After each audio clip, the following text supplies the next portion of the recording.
Assalamualaikum warahmatullahi wabarakatuh. Kembali lagi di channel tercinta kita.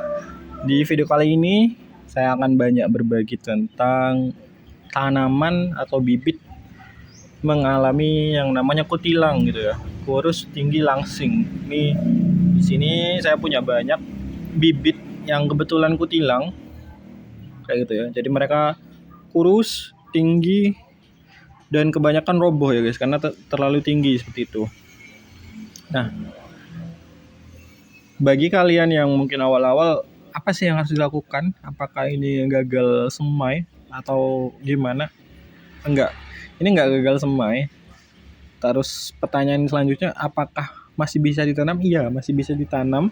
Jadi kalian nggak perlu nggak perlu dibuang atau nyemai ulang karena mereka masih bisa ditanam. Cuman memang karena mereka terkena kutilang atau bahasa ilmiahnya itu etiolasi, mereka akan mengalami pertumbuhan yang lebih lambat daripada bibit yang normal. Jadi ini udah umur sekitar 8 hari, cuman mereka masih belum tumbuh daun sejati gitu ya. Mereka masih 2 helai daun saja.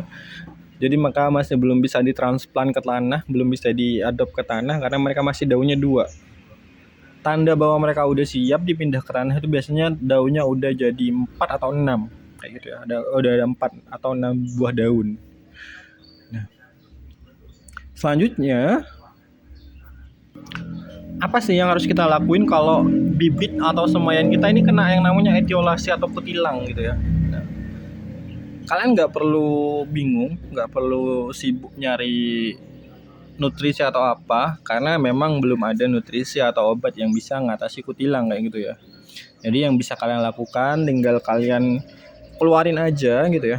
Keluarin aja tanaman bibit semaian yang kena kutilang itu, lalu kalian kenalkan secepatnya ke matahari gitu. Ingat, jangan langsung jemur seharian penuh gitu ya. Jadi kalian kenalin secara perlahan-perlahan secepatnya. Cuman kalian harus tetap mengatur asupan cahaya matahari dari masing-masing bibit gitu ya. Nah, yang ideal itu adalah kalian menjemur tanaman kalian di jam sekitar jam 7 sampai jam 10 gitu ya, atau jam 11 lah maksimal.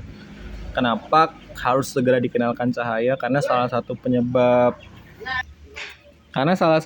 penyebab etiolase atau kutilang itu adalah karena bibit yang telah tumbuh atau tersemai itu kekurangan cahaya. Jadi mereka tumbuh mengejar cahaya sehingga mereka tumbuhnya tidak normal. Jadi mereka tumbuhnya panjang, kurus, tinggi gitu. Itu terjadi karena mereka terlalu lama di tempat gelap dan akhirnya mereka tumbuh nyari cahaya kayak gitu.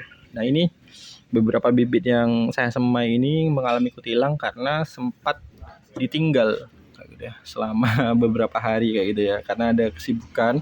Jadi sempat saya tinggal dan akhirnya ketika kembali mereka sudah mengalami yang namanya kutilang kayak gitu ya guys. Seperti itu.